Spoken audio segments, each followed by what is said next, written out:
What is good? What is good, everybody? It's Wednesday. Big Wednesday. Let me check my messages real quick to see if I got anything. No, I don't think so. Some good stuff going on in the group chat. A lot of people applied for this grant last night.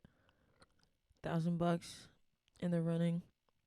That's the second $1,000 grant that was thrown out in the group chat that we are currently pursuing. Multiple people winning these $1,000 grants. This is the second one. Whatever. Anyway, we do have a group chat. It's private. We have a bunch of opportunities in there, a bunch of awesome stuff. Everything's open. Everything is communal.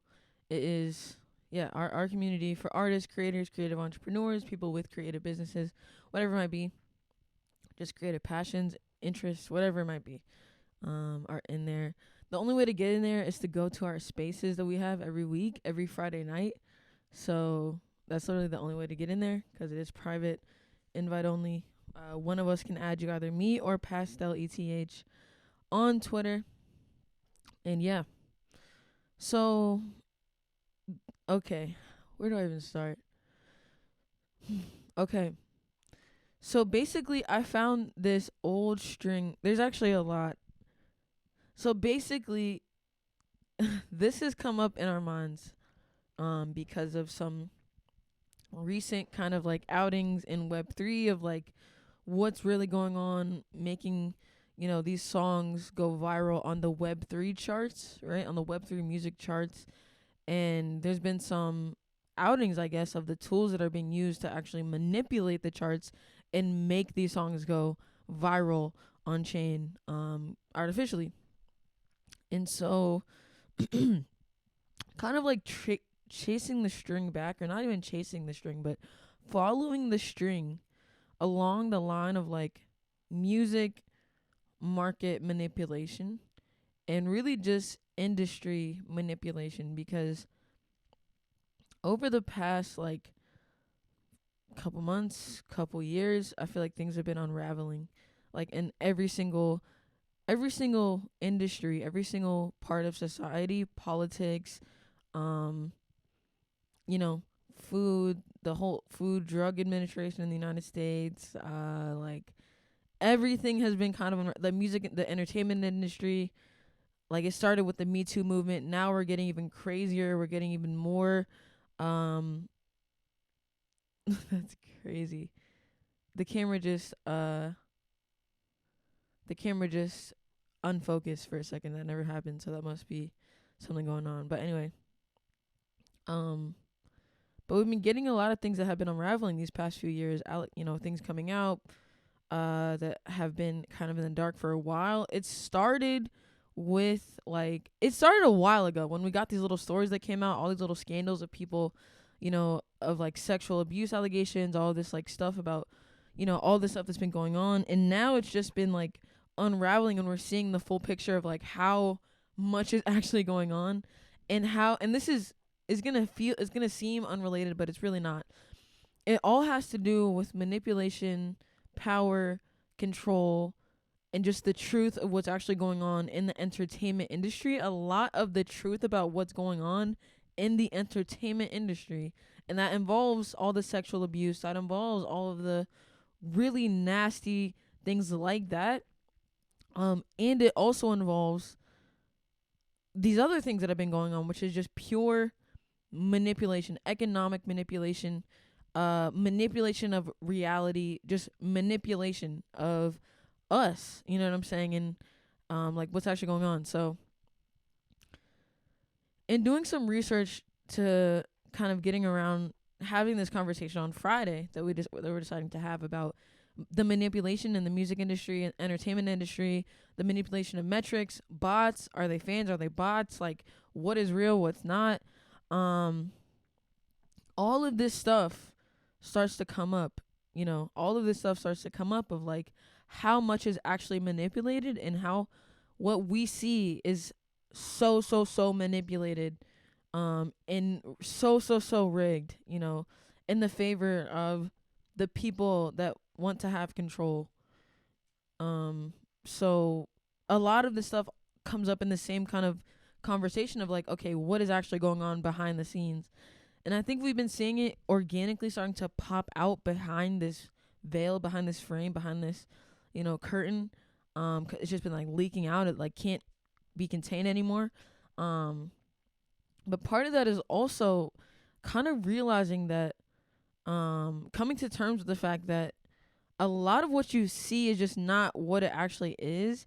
And so a lot of these artists that you see, getting hundreds of millions of streams, all of this money, all this, all of this, that, a lot of the time it's not even real. It's not even true. And it's being manipulated to trick us, to trick you. And basically, like, I was doing my research and I found out that 1 out of 10 streams on streaming platforms, that's Spotify, Apple Music, Deezer, blah, blah, blah, blah. 1 out of 10 streams are not even real. 1 out of every single 10 streams, 1 out of every 10 streams are fake. That's hella. That is hella. Considering that's billions and billions of streams. 1 out of 10 streams are fake. So that's where the conversation, that's where the research started out for me, is finding out that 1/10 of all the streams that you see are fake. They're coming from bots. They're coming from streaming farms. They're coming from these manipulation tactics of making things, inflating things to be bigger than they are, to be more popular than they are, all this stuff. And that's where this started. And then I ended up going back to this video that Russ, this podcast that Russ was on, The Brilliant Idiots.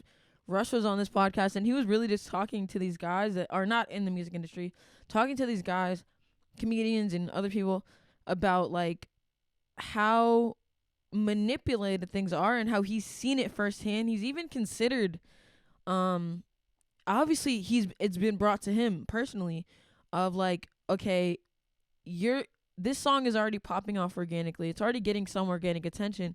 And this is actually the sauce. This is the real sauce. They take something that's already getting some sort of organic attention. That's why all these labels flock to viral shit, to viral hits, because it's an easy way to like flip some shit into some other shit. You know what I'm saying? So like, they take something that's already getting attention organically, and then what they'll do, they'll pay money. And Russ, in this video with The Brilliant Idiots, this is a recorded podcast that's out there. It's on YouTube. There's clips. There's everything. So you can go and look this up. Russ said that this, a guy had approached him and his team, and he said, hey, this song is doing good organically. All you got to do, we'll run a campaign. It'll be a few months. You know what I'm saying? Few months. And you got to just pay, it's $35,000 to $40,000. And then we'll get this song into, the top, into the number one spot, essentially. We can get this song into the number one spot. All you got to do is give us some money, you pay for it, and then you get that number one spot. You can essentially just buy, anyone that has 35 to 40 grand and some organic attention can buy a number one spot on Billboard today. Right? Which is crazy. And he says this in the interview. He says the exact number, like how much it would actually cost to do this, how much they told him that it would be to get his song to the number one spot. He declined. He's big on not faking his streams, just for the fact of like being able to, I don't know, just I guess be truthful and stand on that, you know what I'm saying, and be able to have a real benchmark of what's going on. But he said that like he's been approached by someone that said, hey, 35, 40 grand, we can get you this number one spot. Then I came across an article on Rolling Stone that I think, I can see if I can bring it up, but I came across an article on Rolling Stone yesterday where, you can just look this up. Just look up Rolling Stone, millions of fake streams, or something like that, or streaming problem. Look up Rolling Stone's music's fake streaming problem, something like that. And in this article, right?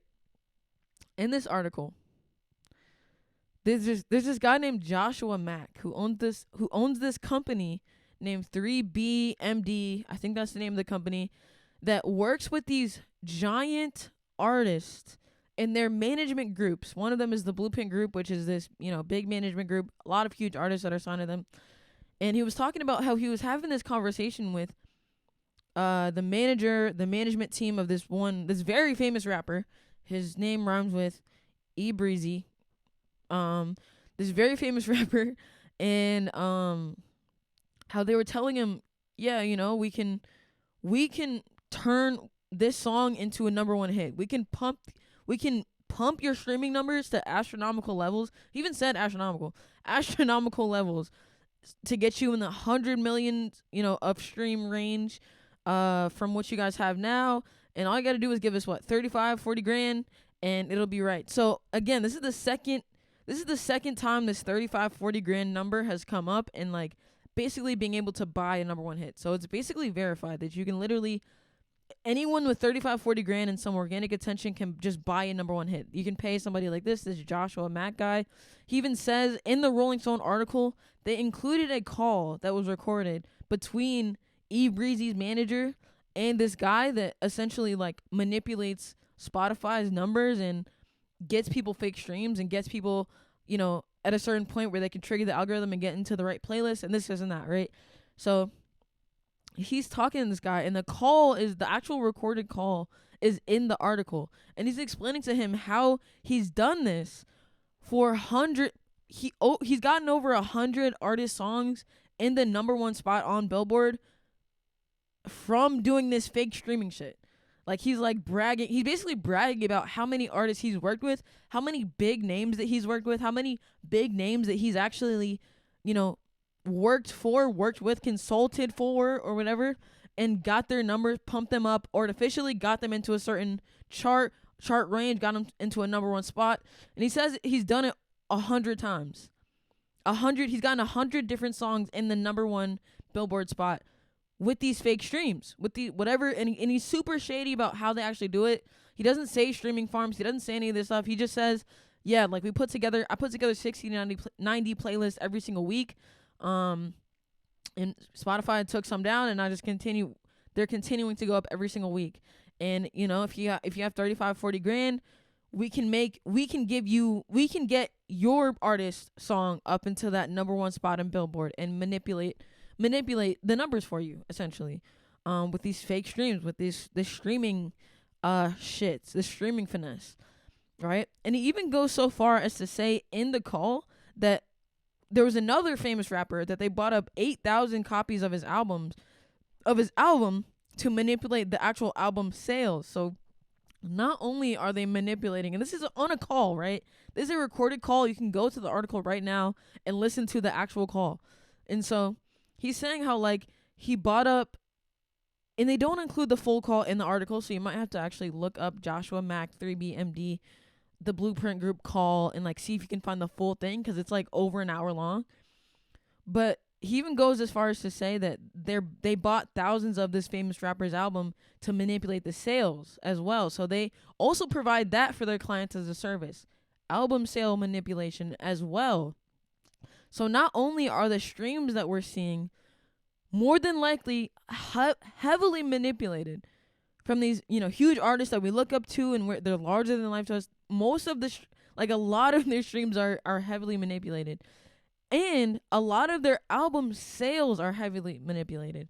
And something that I found out when I was doing research around this topic was that people can just claim, like an artist team or an artist, people that are around the artist or speaking for the artist or whatever, they can just say, oh, number one selling artist, number one hit, number one best-selling artist, female artist in history, best-selling rapper in history. They can just say that and not actually, like, it not be true at all. But they can just say that, like, in interviews. They can say that in, wherever, articles, whatever they might be, interviews, shows, whatever. They can say that. They can put it up. They can whatever. And it be not true at all. But because they said it on a national TV show, or because they said it on the radio, it gets around and now it's in people's minds, which is the real sauce. It doesn't actually matter what's true to these people. It matters what is in your mind, what you actually think about that artist. It matters what is in your mind. It matters what is in our minds, perception wise, when we're thinking about these artists. So it doesn't matter if the numbers are fake. You could just see that this artist has hundreds of millions of streams, this many monthly listeners, and then you're like, oh, well, what's the hype here? You see that they're super popular, so then you're going to click it, and you're an actual real person, and you have actual real energy and real attention, and now you're going to click it. You know what I'm saying? And so now they have your real person, real energy, real money, real attention. Now they have that, your real attention from the fake attention that they made, that they crafted. And that's the real sauce. That's the real cook for these people. So not only are they manipulating the streams, they're manipulating the sales. So again, it's a perception thing. We're like, okay, if I just say that this artist is a number one selling artist, then it's going to be in your minds, our minds, the consumers, that they are a number one selling artist. So the next time that they come to town, if they come into your city, you in your mind, since your perception of them is that they're number one artist, you're probably going to want to buy a ticket. You're probably going to see the ticket prices and say, oh, well, that makes sense why it's $200, $300, $400, $500, $600 because this person's a number one selling art. It makes sense. You're going to justify it in your own mind. It's all a freaking mind perception game, and it's so manipulated. And I even found out that, I mean, some of our favorite artists of all time, Aaliyah, freaking all these huge artists, these people that sign record labels, I'm not putting it on the artist. Most of the time it's the team. Most of the time it's the people, the management, the people behind the artist that are around the artist that are doing shit for the artist and in the name of the artist and, you know, in representative of the artist. These are the real. I'm not going to put all the blame on the actual artist that's just making music, because I'm sure Aaliyah probably didn't know that her album sales were being faked. That you can just go out and you can claim a number one and it just nobody say anything. You can claim that you sold 12 million, 20 million records and you really only sold 8, but nobody's going to check. And the perception of this artist is so big that we justified in our minds that 20 million makes sense. Because we've been tricked into believing this artist is much bigger than they really are. We've been tricked by the smoke and the mirrors and the manipulation and the fake numbers and the vanity metrics and the fancy cars and the album sales metrics that are faked as well. That, you know, now we perceive them to be rich, and now we've been tricked hard. We've been tricked hard. We're still getting tricked every single day.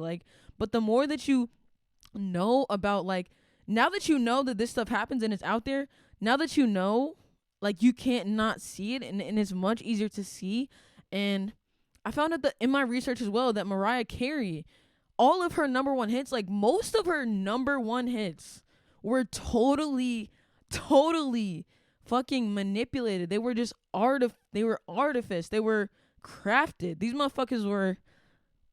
were machined out. These were not actual verified bona fide number one hits. Most of them were manipulated.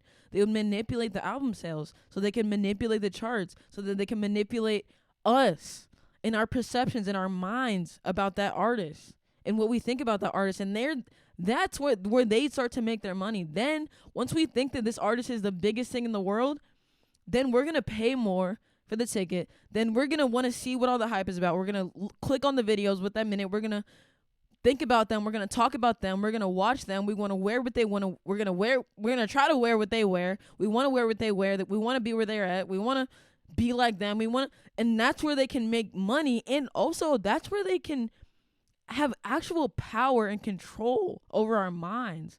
That's where they really cook, bro. They really cook in our minds. They cook in our minds of our perceptions of these artists. It's all a game to make us think of this artist as the biggest thing in the world. That's why they manipulate the streaming numbers. That's why they manipulate the album sales. That's why all of Mariah Carey's number ones were really just manipulated to be number ones so that we can think of her in a certain way. No offense to Mariah Carey. I don't know her. I'm sure she's great. But so we could think of her in a certain way and hold her up here so that every time there's a show, we're willing to pay that ticket. And every time there's a dress and there's a fragrance, we want to buy. And every time that she's on a video, we click it.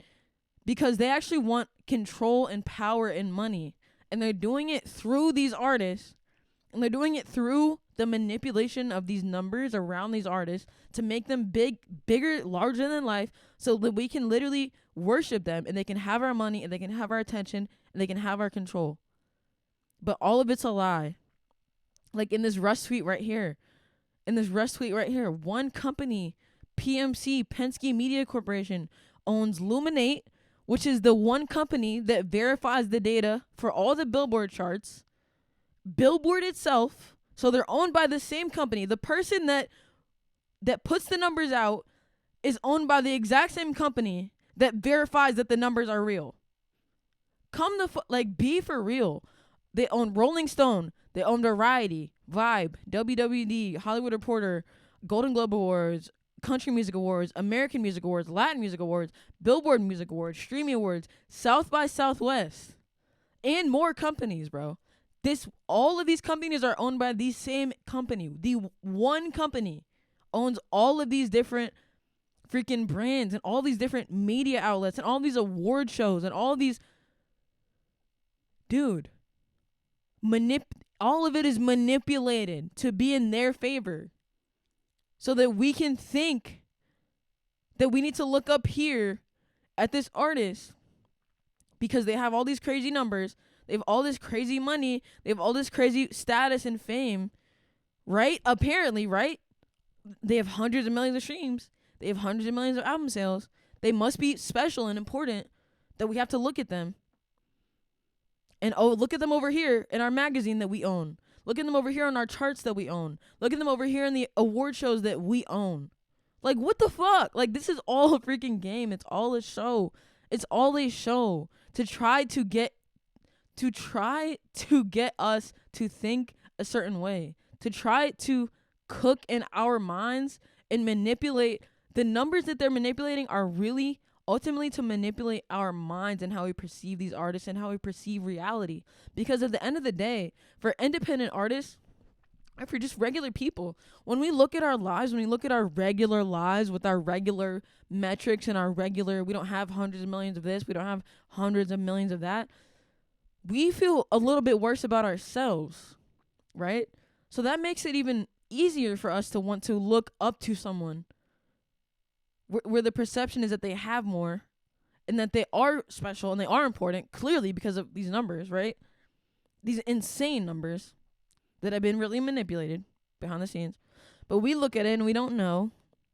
And so we feel a little bit worse about ourselves and about what we are accomplishing and able to accomplish. And we feel like, God damn, these people are special because this is impossible. I couldn't even see how the fuck am I going to get 1 billion streams? Like, how the fuck? Like, I can't be like Drake. How could I possibly, like, because you literally can't. Like, it's not real. Like, it's not real. It's all been pumped. It's all been manipulated. It's all been dramatized for the show. Of course you can't, like, you know what I'm saying? But that's why, like, we have to stop comparing ourselves to these people with astronomical numbers, to these artists that are, you know, larger than life, to these people that they're pumping up. They're pumping them up so hard. We have to stop comparing ourselves to them because we don't have people manipulating our numbers on this side of things. We don't have people that are behind us manipulating the perception of our brands and of our personas and of our numbers and success and our platforms. We don't have that. So it's an apples and oranges race. We're not running the same race. They're not running they're running a race on steroids. They're shooting up. They're popping pills. They're not, like, it's not a fair race. So we have to stop comparing ourselves. We have to stop feeling worse about our own lives and our own accomplishments and our own metrics and this and that. And we have to play our game, the game of, like, real connections, real fans, real streams, real things. We have to just play in reality because that is our advantage. Like, IRL, connecting with a fan, connecting with a supporter, connecting with a community member, versus just, like, buying a stream, buying a whatever, like, that's not our end game. You know, our end game is not their end game, so we have to stop playing like our end game is the same as their end game. We don't have the same goals. We don't want to be inflated beyond fucking measure, you know, so people can look at us a certain way, and then so we can sell this and that we can push this and we can control that. We don't have that same game. We are regular people. Let's play the game that we have, and let's play our own game. We're not playing their game. Let's play our own game where we make our own streams. We, you know, make our own, you know, like, things. We have our own metrics. We have our own things that we care about. Connecting with people in real life, getting a real fan, getting a real supporter, actually connecting with people on the internet, connecting with people, connecting with people, connecting with people. Really, that's our game. That's the game that we're playing. We're not playing that same game. So we have to stop comparing ourselves of what the score is, because it's not a real score. It's not. It's not. It's unfair. It's an unfair freaking score. The thing is rigged. This whole shit is rigged. So we really got to give it up. We got to stop comparing. And we got to just play our own game. We got to be proud of our wins, whether they're small or not. Whether you have 10 followers, you have 100, you have 1,000, you have 1,000,000. If it's real, and if you really built that shit, and if you really have fans, and if you really have supporters, and if you really have a community, like, don't ever feel like you have to chase waterfalls and leave the rivers and the streams behind. You know what I'm saying? You can stick to the rivers and the streams that you know and be grateful for that and be grateful for those and maximize those. You know what I'm saying? You don't have to chase the waterfalls like, you don't have to chase the waterfalls, basically. We can be happy with what we have and what game that we're playing and be secure in that, you know what I'm saying? Because that game that they're playing is not a game that we want to play anyway. Like, genuinely, it is not the game that we want to play anyway. I don't think it's a good game. I think it's a very, like, sick, twisted game, really. So, yeah, that's honestly what I have to say today. Just be aware, that a lot of this stuff is not, a lot of this stuff is very manipulated. All these celebrities, all this, these artists, the teams behind them, the people that are actually controlling their contracts and where the money flows and what happens, those people are really just trying to control you. They just really, really care about what you think about them, about their artists, about their company, about their blah, blah, blah, their song, their platform, their label. They just care about what you think about the artist that they have. That's just all they care about. They just, like, our minds are so important. Our perception of them is so important. And I'm so glad that the truth is actually coming out. I'm so glad that Russ is not afraid. As a person that's been in those rooms, that's been approached by these people, that's, like, is not afraid to actually tell the truth. I'm just glad that the truth is still, like, popular and people want to hear it. So, yeah, that's honestly all I have to say today. This Friday, we are going to be talking about music market manipulation. Are they fans or bots? Are they fake or not? Is it, like, how can we kind of navigate around this whole thing? And yeah, so come through Friday night, 8 p.m. Eastern time. Yeah, be there or be square, I guess. Crash Road, gang, gang. Peace.